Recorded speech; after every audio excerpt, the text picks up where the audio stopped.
Let's go.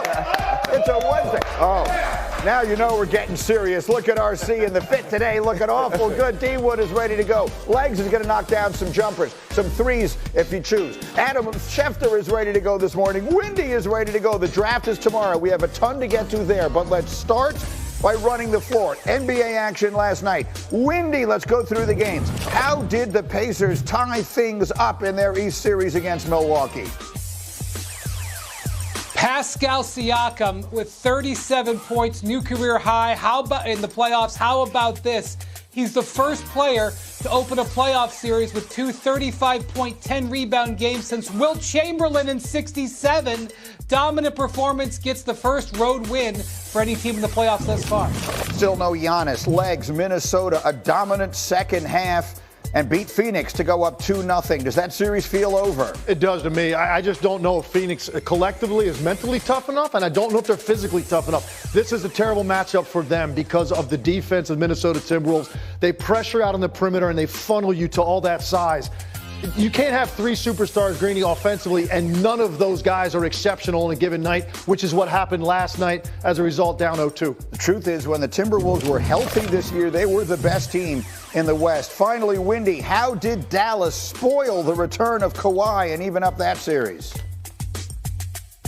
Tremendous defensive performance. This team was the best defensive team in the league over the last 20 games of the season. We didn't know if it would carry over to the playoffs. Holding the Clippers to under 100 points and 37% shooting, their worst shooting night of the season. That's right, the Mavericks won a game with defense. I never thought I'd see it, and that's why people think they got a real shot in the West. One of those people is standing right next to me. Legs, you have been on this Mavericks bandwagon since the trade deadline and some of the moves they made. Do they look, again, they played a terrible first half in game one of this series. For the 6 quarters that have ensued, do they look like the legit threat in the West you think they were? They do to me. And we just talked about the defense. Windy just gave a great number on that over the last 20 games. But I think for me, when you add that with the way the new pieces fit and the control of Luka Doncic in close games, that's the biggest X factor. The fact that Luka Doncic cannot be affected in controlling possessions, and he did it again in the fourth quarter of this game. Now, look, I think this was a critical game for Dallas because Kawhi Leonard is coming back into this series. It's a matter of time before he finds his rhythm. You've got to get them early while he's trying to find it. So this was basically a one-possession game, 6 minutes to go. Absolutely have to get it. Luka delivers the goods late, and he got some help. P.J. Washington was huge, couple corner threes. Kleber hit a three. Kyrie helped. It was a collective offensive performance, but their defense is something we never talk about. They have been exceptional on that end of the floor. Look, the one thing that we're all trying to figure out is who's a legitimate threat to beat Denver in the Western Conference. They're up 2-0 on the Lakers right now. If Monica McNutt was sitting here with us this morning, she'd be yelling and screaming, don't forget Minnesota, don't forget Minnesota. Windy, who do you identify as the biggest threat to Denver in the West? I think it's Dallas, and it's because of the maturity of Luka Doncic. I mean, this was probably the best defensive game he's played his career. The Clippers shot 2 of 17. I'm going to say this again. The Clippers shot 2 of 17 with Luka as the primary defender. This guy's been a defensive hole most of his career. He's getting it done at both ends. Plus, the Clippers were throwing double teams at him, Greeny. He just handled it. He knows where to go with the ball. He's got teammates who can stretch the floor. Kyrie Irving with an under-control performance. A very second-stage mature performance by Luka. This is a warning sign to the rest of the league that he's developing like this. They're on the other side of the bracket, by the way. They wouldn't get Denver till the conference final. Is it Dallas for you? That's huge for me, yeah. Unfortunately for Minnesota, if they are able to get past this series, Denver's the next team you see. That's not the case for Dallas. That's why all that seeding that last week of the season was so fascinating to see how it was going to play out. Now, look, this series is a long way from over, right? Kawhi Leonard is going to have his imprint all over this thing at some point.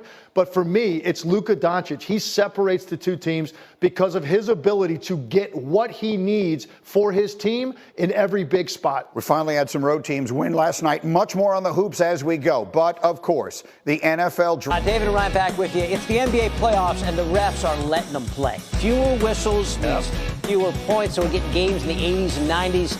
Mavs and Clippers, neither cracked 100 last night, and people are talking actually about Luka's defense. Yeah, when's the last time you heard that? On the other hand, you always hear about Kawhi's D, and he was back last night. Clippers were already up 1-0, so it's 2-0 now, right? Wrong.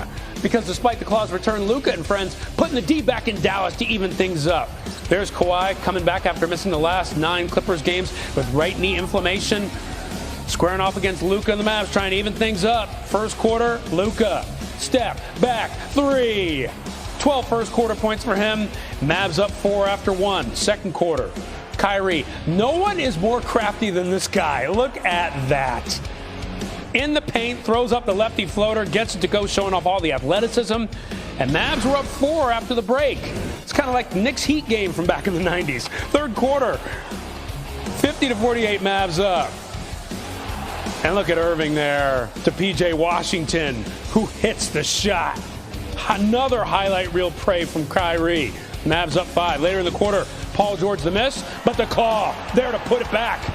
Leonard, 15 points, 4 steals in his return.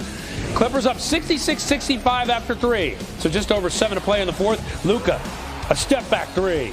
Mark Cuban, loving that one. Next Mavs possession, Luka drawing the double team, no problem. Kick it to Kyrie, who kicks it in from deep. 12-0 run for Dallas. Mavs up 6. And then more Kyrie. Gets it to go. 23 points for him on the night. 14-0 run for Dallas. Puts the Mavs up 8. But the clip's not going away. Ivica Zubac with the slam. 3-point game. Next Mavs possession. Doncic finds Maxi Kleber for the triple. Mavs up 6. Next Dallas possession. Luka, step back 3. Dagger. 32 points. Mavs win game 2, 96-93. Series all tied up. But back to Kawhi. Ty Lue, your thoughts on him? I thought he did a good job. I thought he didn't try to force anything in that first half. I thought he just let the game come to him. And then in the third quarter, I think we got down 9, and he kind of just took over the game as far as scoring the basketball, offensive rebounds, steals, and things like that. It's my first game in like 20-something days, but I don't know. I'm not measuring that. We got to be better as a unit overall, and, it starts with me, and, I got to, even if my win is low, I got to find a way. All right, for more reaction, we now bring in our NBA analyst, Tim Legler. Okay, so Legs, let me get this straight. The Clippers win game 1.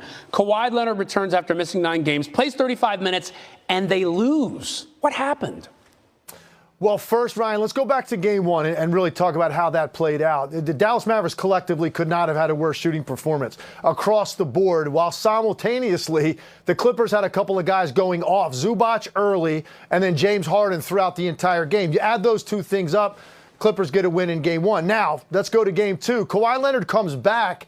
And look, he's a great player, but it's a readjustment period getting him back into your offense, so it affected the flow. And as a result, I didn't really think anybody was in control of their offense. In game 1, it was clearly James Harden that was controlling the action. That was not the case in game 2. Normally it will be Kawhi Leonard, but he's not up to rhythm yet. And as a result, their offense bogged down a little bit.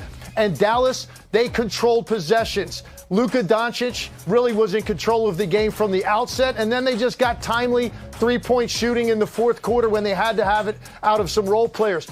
So here's the thing for the Clippers. How long is this readjustment period going to last? With a guy like Kawhi Leonard, it literally could be the very next game when you see him back to his normal speed, because he operates in the mid-range area of the floor. Those are highly efficient shots. He's a guy that's so precise throughout his career.